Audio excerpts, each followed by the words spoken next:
West Ham 3, Chelsea 2. I did not expect to say that after last week. I'm absolutely mesmerized. I'm shocked. I can't believe what just occurred. I say I can't believe what just occurred, but this is typical, isn't it?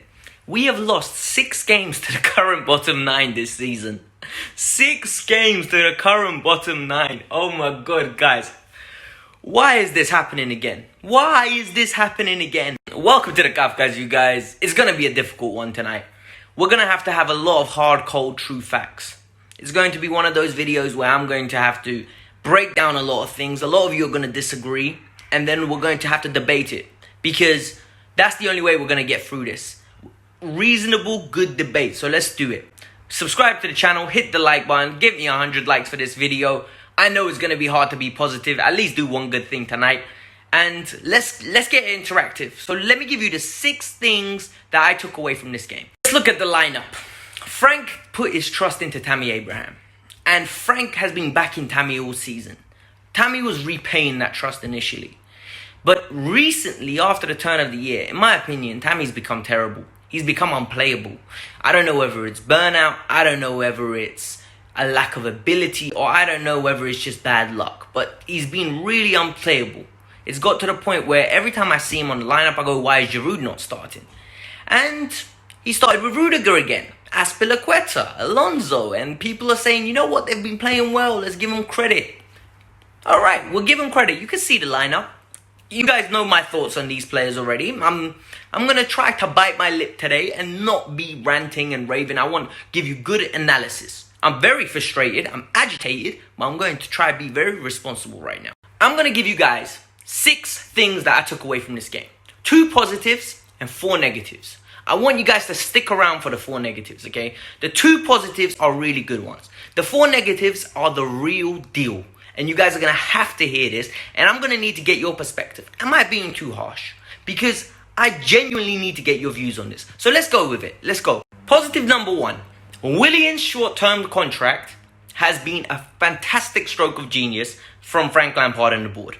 Willian has been unbelievable since he signed that contract. He is playing like a man possessed and a man that might potentially earn himself a 3-year deal. I don't think the club should cave and give him it, because I don't think you should be rewarding him with a 3-year deal. But this man has been fantastic. Today, his performance, he is one of 2 players that can hold their head high today. He has been outstanding today, whether it's driving the ball, whether it's leadership quality, whether it's passing in the final third, taking a man on, trying to make something happen. Willian has been excellent. When it looked like we were down and out, his free kick today was fantastic. His penalty, stepped up, buried it, no doubt. Excellent performance by Willian. It was the all-round performance that I was impressed with today. And I'm not going to criticize. I criticize Willian a lot. Today, he was perfect. Number 2, Pulisic is the real deal. As long as Pulisic stays this iteration of Christian Pulisic, we have got one heck of a talent on our hands. Pulisic shines today when the rest of the team lets him down. And that's the sad thing.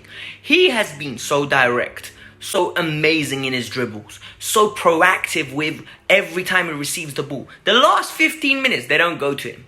When we had Eden Hazard, you went to him in the last 15 minutes. He was your closer. He was your go-to guy. Why are you not going to the player that is making things happen? The penalty win, Christian Pulisic. The free kick, Christian Pulisic. I criticize Pulisic for not being assertive. The one game Pulisic's assertive, you don't go and play to him. I need an explanation right now. He was amazing today. And yet, once again, he gets shafted. Now we're going to get into the 4 negatives. All right? The first one is a semi-negative. Frank Lampard's team selection today cost us the game. You go back to the tried and tested that have let you down in the past, and you go after them and you play them. You play Alonso over Emerson. You play Rudiger over Zuma. You play Aspi over Reece James. You play N'Golo Kante at centre defensive midfield. You play Tammy Abraham over Giroud. And what do you expect to happen? Frank, your substitutions were perfect. I believe in you. I'm backing you. But I'm going to call you out. Because I'm telling you now, that was a pathetic first team lineup. Honestly, Alonso should not be playing for this club anymore. How many times are we going to see this over and over and over and over again? I can't deal with it. I really can't anymore. The thing is, his substitutions were on point. Giroud and Ruben Loftus-Cheek, they changed the game. Don't get it twisted. We looked like we were going to win the game until we got to 2-2. And then the urgency died. Frank, reintegrate some possession into the game. Spark something. The Mason Mount substitution did nothing. But when Ruben and Giroud came on, we had a focal point. All of a sudden, everything looked good. And they were just stupid and lazy in the way they attacked. A point was better than nothing. And this is the pisses me off right now. A point was good. Nothing is bad. We could be going into the Watford game 6th. But before we even played. And the pressure on that game is going to be mad. Tried and tested veterans need to leave the club. I'm dead serious right now. The way they play is pathetic. Aspie keep him for leadership. But that first goal was pure Aspie's fault. That first goal that was ruled out by VAR was Aspie's fault. We were so lucky. We got life. Absolute life. Aspie was messing around before the ball came in. Just being an idiot. Not concentrating. And then he's at the centre of all the controversy. And then after, they scored a first perfectly good goal. Aspie gets out-jumped. Of course he's going to get out-jumped. And Tammy's on that line. I don't know what he's doing. Don't get me started on the second goal. The second goal, calamities left, right and centre.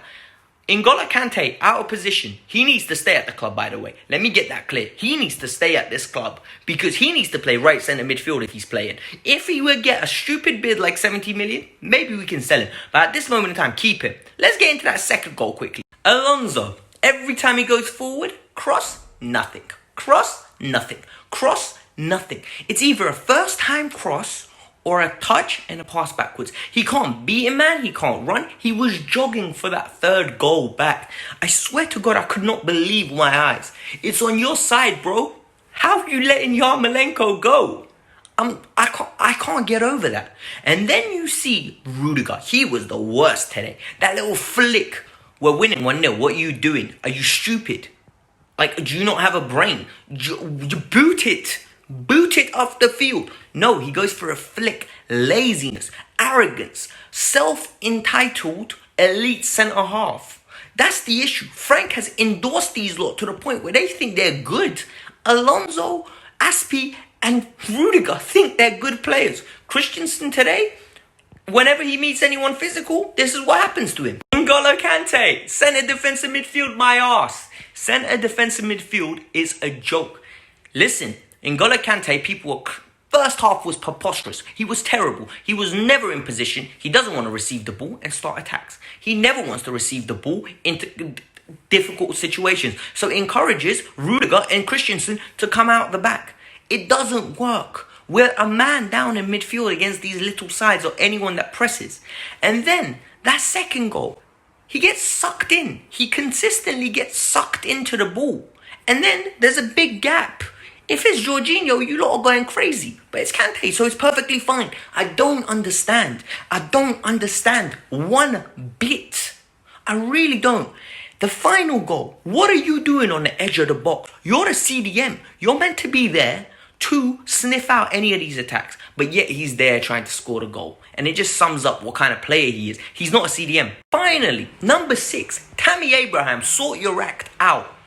I can't believe people are trying to tell me Timo Werner's going to play on the left wing over Pulisic and Hudson-Odoi next season because Tammy gets goals, so he's going to be the vocal point. Giroud has more chance of starting and keeping with Timo Werner on the left. Timo needs to be the number 9 next year. I don't want to hear it.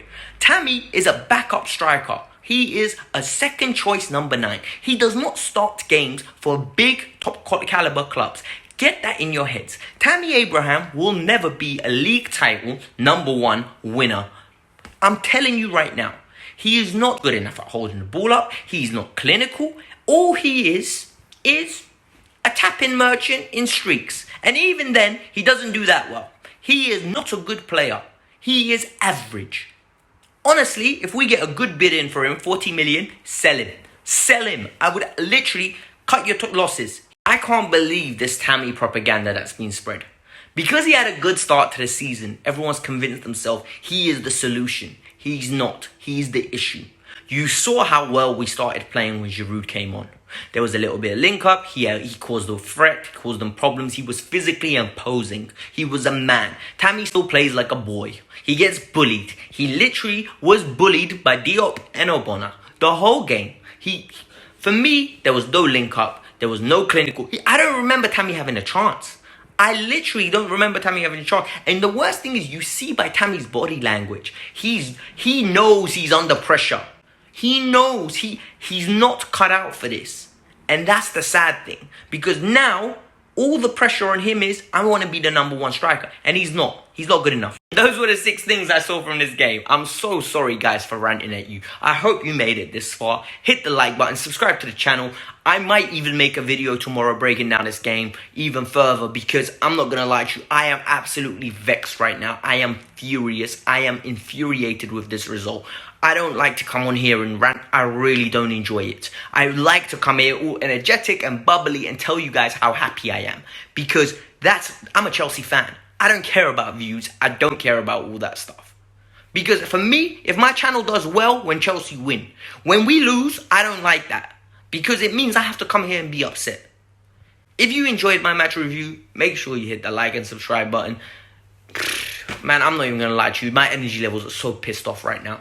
I can't believe we beat Manchester City only to give West Ham the 3 points. Pathetic.